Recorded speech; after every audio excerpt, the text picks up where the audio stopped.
Future Gamers.com.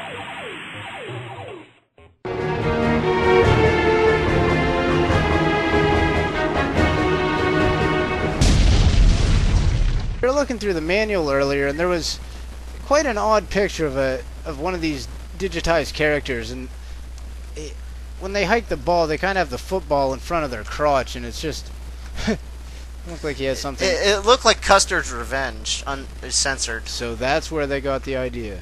Probably from Atari Football.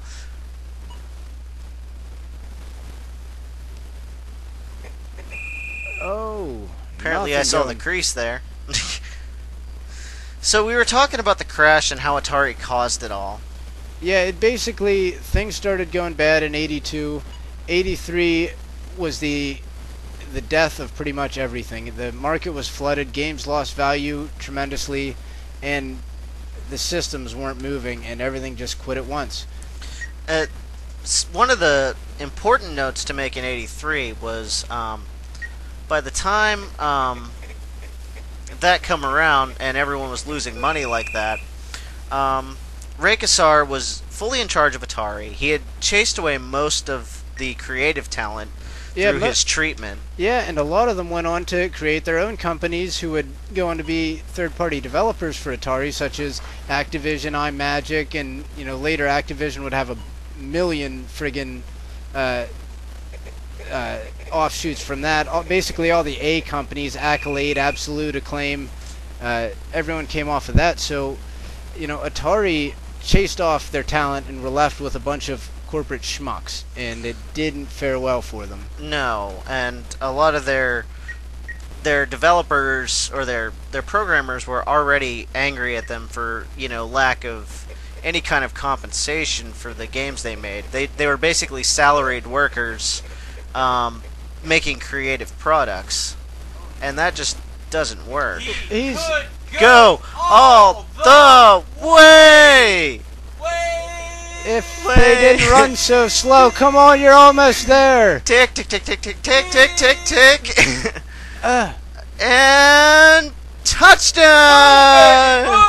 Apparently they were using. He's like Bojax, and he's gonna run through the end zone. Apparently they were using the athletes. See, of the there he 1940s. is. He's censored. There's the football wang. That's the celebration dance. Very nice. So there you see a touchdown.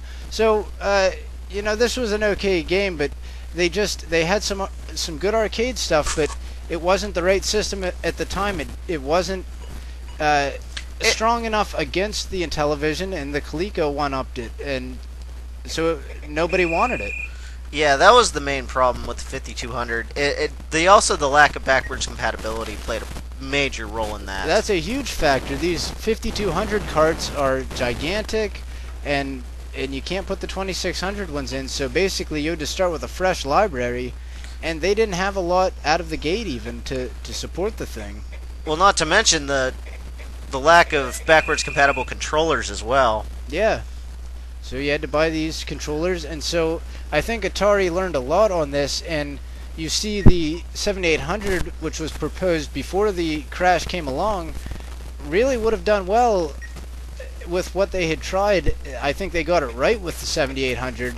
They just launched it at the wrong time. It eventually came out at the wrong time, so we look at all these stumbling blocks where Atari was the king of the video game industry, and within a couple years just literally crashed. They lost everything. It was just pretty sad on how it worked. And I'm a little lax on getting these controllers switched here.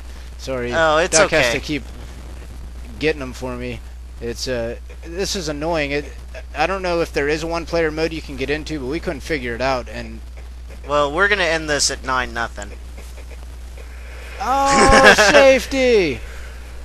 All right, So let's move on to a game we don't have to The home concentrate team so wins much. again. Take that, visitors. All right.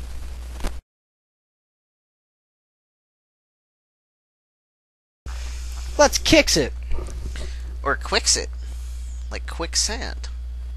Which is it? Is it quicks or kicks? Quicks? Yeah, kicks is with the K. So where's the U? You can't that's- have a Q without a U. Come on. All right. But so, yeah, kicks is for kids. So we're playing some Quickses for kids. So Duck is once again having trouble with the controller. Duck's trying to battle this controller. That seems to be the thing we keep coming back to here, is the faultiness of the controller. And truly a system killer. I mean, when you can't get the controller right, it just kills whatever product you decide to put on it. Yeah, people didn't like it. That rollerball was a good idea, but, you know, you got to pay another $75 for that on top of this already expensive system. Yeah, that also didn't help, mainly because just cost measures, really. People didn't want to spend that much on it. And this was the decadent period at Atari where they thought that people wanted to buy 2 copies of video games for their boathouse. For at their boathouse. You know, they really didn't understand the industry that they were running at that point, it would seem, and so, you know, this seemed like a great idea. You'll look at some of the ads as you watch this series that were just like epic, like little movies with just the best cheese metal that you could produce in 1982 and 83. I mean, it was kicking for the time, and great special effects in the ads. I mean, the ads were top notch.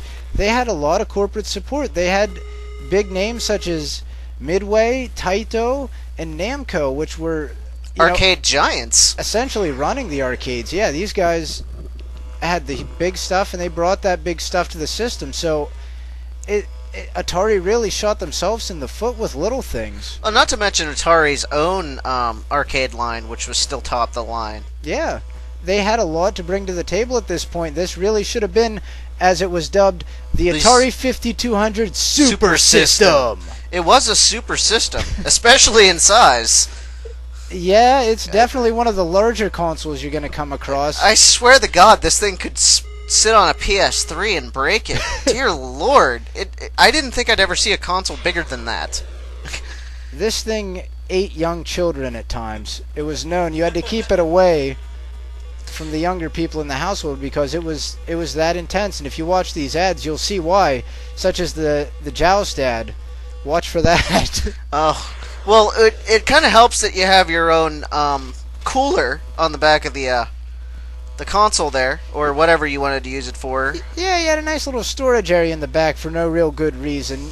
I think it was mostly for the joysticks, but yeah, I think aesthetically, again, everything they were trying to do is to compete with the Intellivision, who was making them look bad in the marketplace. So they said, well, the Intellivision lets you keep the controllers on the system. Ours should too, but let's put it in the back and make it 2 feet long. Ginormous. I mean, it is a massive beast. Looking at the other consoles we have around here, the footprint, I think, is bigger than pretty much everything we have. Well, we don't even have the trackball, but from what I've seen of it, the thing dwarfs the Nintendo. It dwarfs that. I believe like the whole console. Yeah, I believe it's bigger than the ColecoVision, which was pretty big, and also had a controller storage area that wasn't quite as annoying. It's almost like you don't even want that piece of plastic there because it's unnecessary. Yeah, aesthetically, look at Duck tear this up. Very bumping bloops and bleeps here. So, tell us about this Kicks.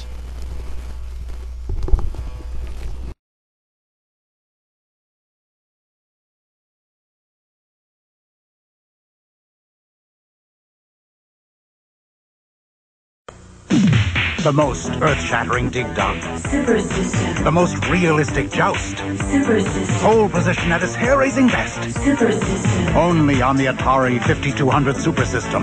Now at its lowest price ever. Real sports baseball. You're out. 2,600 games. The adapter plays them all. The Atari 5200 Super System and all the exciting new games now at a new low price. Super System. New Gen Gamers. Duck Wensel.